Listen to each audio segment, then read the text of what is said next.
দেখো সমান্তর ধারার ক্ষেত্রে যে প্রশ্নটি করা হয়েছে 10 + 7 + 4 + ... ধারাটির 10তম পদ নির্ণয় করো। তো এটা কি দেখতে হবে সমান্তর ধারার অঙ্কগুলোর ক্ষেত্রে আমাদের যে জিনিসটা প্রথমে দেখতে হবে এটা কি সমান্তর ধারা নাকি গুণোত্তর ধারা। দেখো 10-এর পরে কত আসছে এই জায়গায় 7, 7-এর পরে কত আসছে 4, তার মানে কি 3 করে হ্রাস পাচ্ছে। হ্রাস বৃদ্ধি হলে আমরা কি জানি সেটা সমান্তর ধারা, আর গুণ ভাগ আকারে গেলে সেটা আমরা জানি গুণোত্তর ধারা।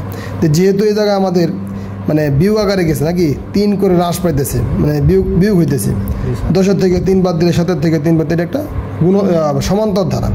তা আমরা কি জানি সমান্তর ধারার লিখে ভালো প্রথম পদ a = 10 দেওয়া আছে, তাই না? জি স্যার। সমান্তর ধারার প্রথম পদ কত 10।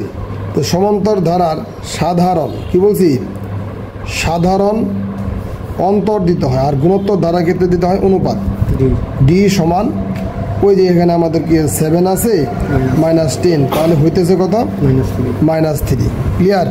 তো সাধারণ অন্তর আমরা পাইছি।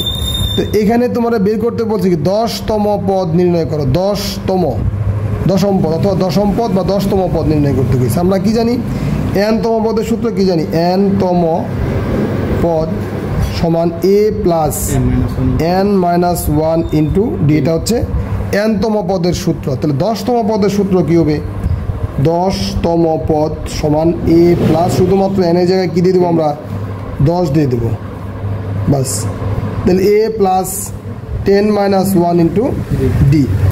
তাহলে এর মান কত বলো 10, 9 আর d এর মান হবে -3। বুঝা গেছে? তাহলে আমাদের কি পাওয়া যাবে a প্লাস প্লাসে মাইনাসে কি হবে, প্লাসে মাইনাসে -3 × 9 = 27। এখন যদি আমরা এটা বিয়োগ করি, এখন যদি আমরা বিয়োগ করি কত হবে, তাহলে 17 হবে, 17 বাস। এটাই হচ্ছে আনসার। তাহলে আমাদের কত 10তম পদ কত হবে -17। আশা করি বুঝতে পেরেছো। সকলকে ধন্যবাদ।